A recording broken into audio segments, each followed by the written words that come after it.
Super star Rajini sir வந்து சொன்னார் ஒரு தடவை, ஐயோ நான் பயந்துட்டேன் சார், அவருக்கு இருந்த மாதம் அந்த ஓப்பனிங்கில் அந்த இதுவோ கலெக்ஷனும் பார்த்துட்டு பயந்துட்டேன் சார். என்ன முதல் சார் யார் சொல் ரவி, நீ எத்தனை படம் பண்ணியிருக்க, நீ தான் ஷார்ட் கேமரா சொல்லணும், நீ தான் ஆக்ஷன் சொல்லணும், நீ ஆக்ஷன் சொன்னால் தான் நடிப்பேன் அப்படின்ட்டாரு. ஸோ என் வாழ்க்கையில் நடக்கிற அந்தந்த சம்பவங்கள் எல்லாமே நடுவில் ஒருத்தர் வருவார், அவர் Ramarajan sir.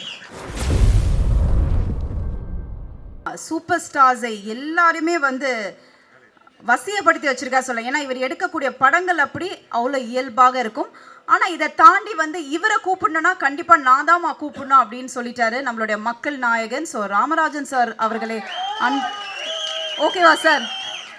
Okay sir, okay fine. So ஏன்னா அவர் அதை கூப்பிடணும்னு அதனால தான் நான் வந்து ரிக்வெஸ்ட்டாக எடுத்துட்டேன். ஸோ எஸ், இதோ உங்களுக்காக KS ரவிக்குமார் சார். அதனை பார்த்தேன். இல்லை கண்டிப்பா சார் கூப்பிட்டாதான் அது ஒரு தனி அழகு இருக்கும். என்ன சார் ரெண்டாவது வாட்டி வேணும். அனைவருக்கும் வணக்கம்.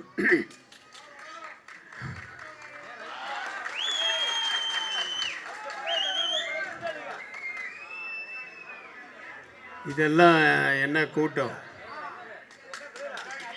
ஆக்சுவலாக நான் வந்து 87 எனக்கு மேரேஜ் ஆகிட்டு, எனக்கு ஒய்ஃப் வந்து திருவண்ணாமலையிலுக்குள்ளே நான் போகிறேன். அது கல்யாணத்துக்கு அப்புறம் ஒரு மாதமோ 2 மாதமோ கழித்து போகிறேன். அந்த ஊருக்குள்ளேயே போக முடியல, திருவண்ணாமலைக்குள்ளேயே போக முடியல, அவ்வளோ கூட்டம். என்னப்பா ஏதாவது புது படம் ரிலீஸ் ஆகிருக்கா எங்கேயாதுன்னா இல்லை சார், சென்ட்ரலில் ஊர் பூரா கூட்டம், திருவண்ணாமலை பூரா கூட்டம். அதாவது இதுக்கு வரமே அந்த அண்ணாமலை ஜோதிக்கு வர மாதிரி. என்னன்னு கேட்டால் ராமராஜன் சார் மீட்டிங் அப்படின்னு, அப்படி ஒரு கூட்டம். அப்படி அந்த கூட்டத்தை இந்த கூட்டத்தை பார்க்கும்போது அதெல்லாம் மறக்கலை, அது என்றைக்குமே இருக்குது. சூப்பர் ஸ்டார் ரஜினி சார் வந்து சொன்னார் ஒரு தடவை, ஐயோ நான் பயந்துட்டேன் சார், அவருக்கு இருந்த மாதம் அந்த ஓப்பனிங்கில் அந்த இதுவோ கலெக்ஷனும் பார்த்துட்டு பயந்துட்டேன் சார். ஐயோ நமக்கு பயங்கர போட்டி இல்லை, இப்போ முன்னாடி போயிட்டுருக்காரு அப்படின்னு ரொம்ப பயந்துட்டேன் நான். அந்த மாதிரி ஒரு உண்மையாகவே மக்கள் நாயகன் தான். நான் வந்து அசிஸ்டன்ட் டைரக்டர் காலத்துலேருந்து நான் ரெகுலராக ஒரு பாஸ்கர் எடிட்டர் அப்படின்னு அவருடைய டீம் ஒன்று பெரிய டீம் இருக்கும். அவருடைய பசங்க எடிட்டர்ஸு, அவருக்கு அசிஸ்டன்ஸ் எல்லாம் எடிட்டர்ஸு, இந்த மாதிரி ஒரு பெரிய டீம் உள்ள வந்து பாஸ்கர்னு, எடிட்டர் பாஸ்கர்னு. அங்கே தான் பாரதிராஜா சார், கே ரங்கராஜ், அப்படி எல்லாம் வரும்போது சாரை வருவார். ராம்நாராயண் சார் அசிஸ்டண்ட்டாக இருந்து அசோசியேட்டாக இருந்து இவர் டைரக்ட் பண்ணியிருந்து எல்லாமே இவரை பார்த்துட்ருக்கேன். அதுக்கப்புறமா அவர் துடிதுடிப்பாக அப்படி இருப்பார். அவர் இளைஞர் வந்து அவர் அசிஸ்டன்ட் டைரக்டர் தான் எல்லா வேலையும் எடுத்து போட்டு செய்வார். அதுக்கப்புறமா அதே மாதிரி ஒரு பொண்ணை லவ் பண்ணார், தூக்கிட்டு போய் மேரேஜ் பண்ணார். பெரிய பிரச்சனை அவங்க வீட்டில், எல்லாத்தையும் மீறி தூக்கிட்டு போய் கல்யாணம் பண்ணார். அந்த மாதிரி அப்படி எல்லாம் நான் பார்த்தேன் அவரை. நான் வந்து ஒரு 10 வருஷம், தட் இஸ் 1981 நான் அசிஸ்டன்ட் டைரக்டராக ஒர்க் பண்ணுறேன். ஆக்சுவலாக 89 வரைக்கும் நான் எந்த படம் ஒர்க் பண்ணாலும் அந்த படம் வந்து ஒன்று ரிலீஸ் ஆகாது, இல்லை ரிலீஸ் ஆச்சுன்னா ஓடாது, இல்லைன்னா அப்புறம் 4 வாரம், அதுக்கப்புறமா 25 நாள், அதுக்கப்புறம் 50 நாள் ஆண்களை நம்பாதே, அப்படி போயிட்டு இருந்த போது எனக்கு முதல் வந்து ஒரு வெற்றி படத்தில் அசிஸ்டன்ட் டைரக்டராக நான் ஒர்க் பண்ணேன்னா அந்த படத்து பேர் வந்து ராஜா தான். அந்த ராமதாஸனுடைய 2வது படம். அது ஒரு டைரக்டர்கிட்ட 2 படம் ஒர்க் பண்ணது நான் அந்த படத்தை அவர்கிட்ட தான். ஸோ அந்த மாதிரி நான் ஒரு 14 டைரக்டர்கிட்ட ஒர்க் பண்ணேன். ஆனால் முதல் இப்போ இன்றைக்கும் என்னுடைய ஆஃபீஸில் நீங்கள் வந்தீங்கன்னா எனக்கு நிறைய ஷீல்ட்ஸ் இருக்குது. அப்போல்லாம் 100 நாள் வெள்ளி விழா இதெல்லாம் நிறைய ஷீல்டு வாங்குவோம் இல்லையா. அதில் புது வருஷத்துக்கு முன்னாடியே அசிஸ்டன்ட் டைரக்டராக நான் வாங்கின முதல் ஷீல்டு வந்து ராஜா தான். அதுதான் இன்றைக்கே இருக்கும். இந்த பக்கம் ராமராஜன் சார், இந்த பக்கம் இளையராஜா சார். அந்த ப்ரொடியூசர் வந்து நிவாஸ், கேமராமேன் நிவாஸ்னு, டைரக்டர் வந்து ராமதாஸ்னு. சமீபத்தில் அவர் நம்மளை விட்டு போயிட்டார். ஸோ அந்த காலத்துலேருந்து எனக்கு தெரியும். அதுக்கப்புறமா நான் வந்து ஒரு ஒரு 46 படம் இன்னும் டைரக்ட் பண்ணியிருக்கேன். ஆனால் அதாவது start camera, roll sound, action அப்படின்னு நான் சொன்னேன்னா அது முதல்ல அவருக்கு தான். அது எப்படின்னா, பெத்தவ மனசுன்னு ஒரு படம் ப்ரொடியூஸ் பண்ணாங்க.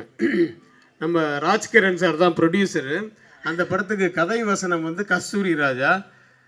அந்த படத்தில் வந்து நான் அசோசியேட் டைரக்டர்.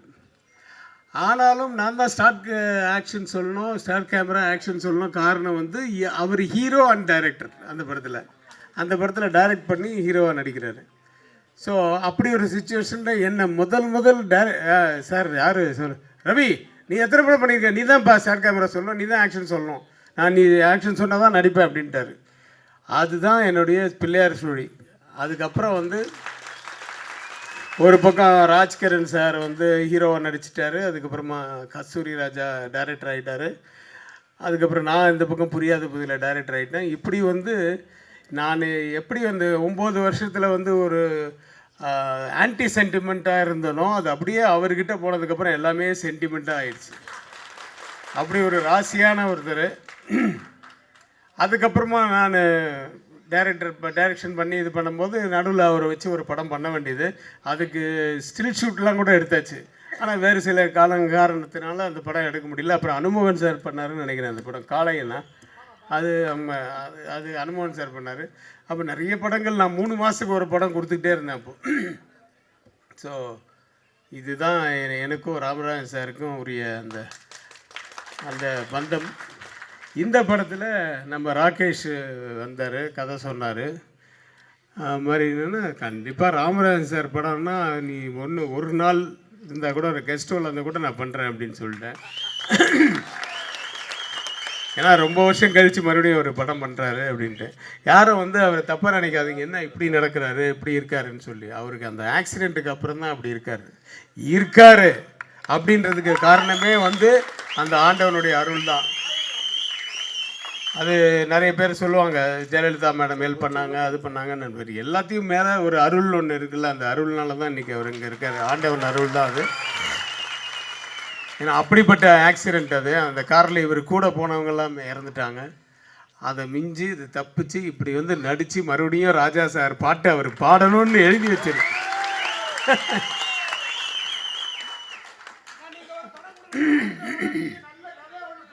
நீ ப்ரொடியூஸ் பண்ணிட்டு நான் கொடுத்துட்றேன்.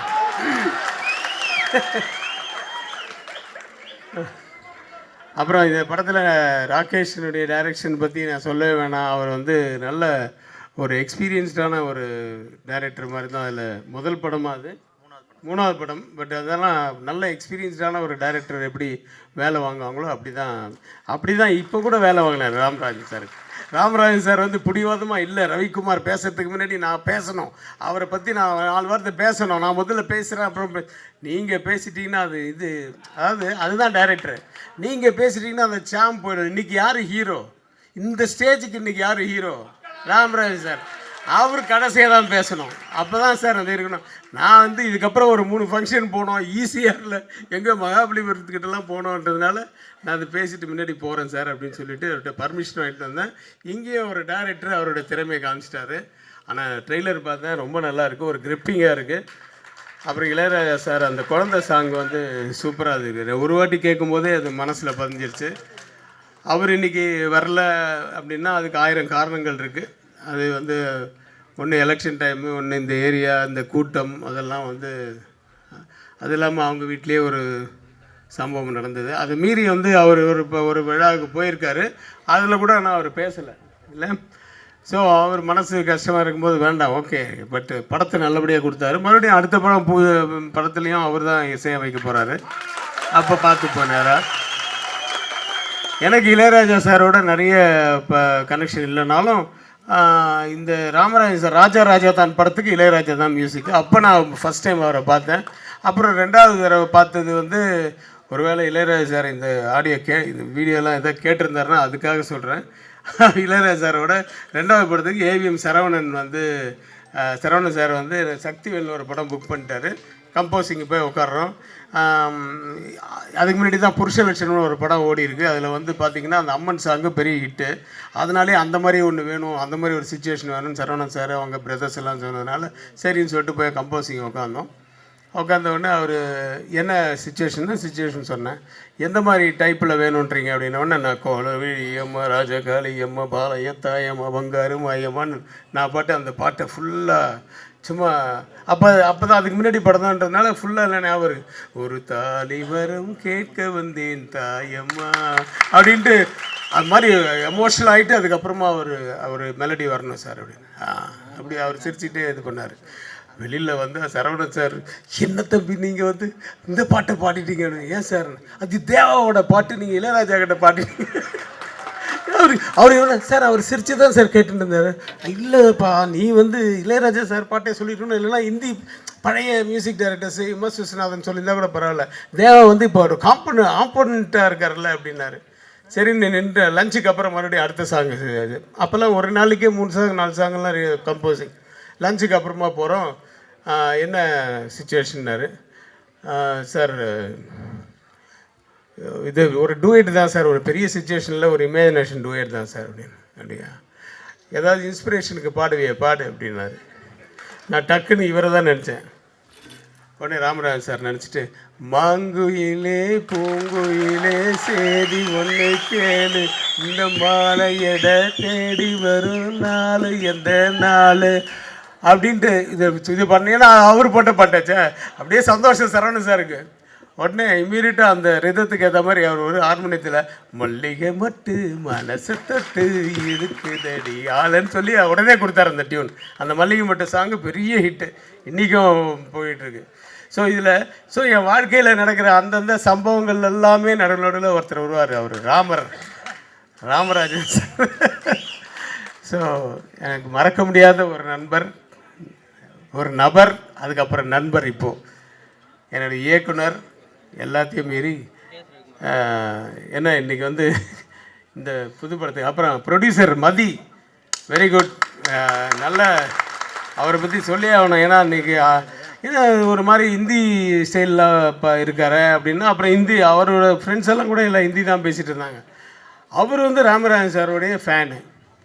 சரி பிரமாதம் அப்படின்னு சொல்லிட்டு ஏசி போடலன்னு சொல்லுங்கள், இது கொடுத்து பிரயோஜனம் இல்லை.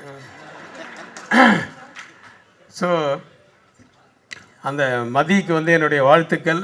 இன்னும் நிறைய படங்கள் நீங்கள் பண்ணணும்.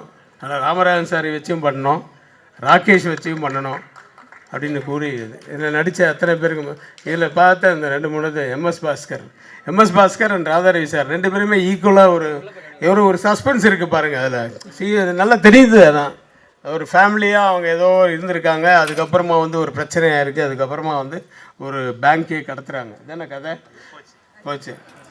என்ன போச்சு? நீ தான் ட்ரெய்லரில் சொல்லிட்டிய, இது கூட புரியாதப்பா உங்களுக்கெல்லாம். ஆனால் எப்படி எதை கடத்தினாங்க, எப்படி இதெல்லாம் சமாளித்தாங்க, எதுக்கு நான் உள்ளே வந்தேன், நான் என்ன அவரை பிடிச்சேனா இல்லையா, எல்லாம் எவ்வளோ இருக்குது விஷயங்கள் இல்லையா, பாட்டெல்லாம் இருக்குல்ல. அதனால் எல்லாருக்கும் தெரியும், இந்த ட்ரெய்லர் பார்க்கும்போதே தெரியுது இல்லை. சரி, ரொம்ப நேரம் நானே பேசினேன், அடிப்பாங்க. ஏன்னா எத்தனை பேர் இருக்காங்க பாருங்கள். நன்றி, வணக்கம். All the best for whole team.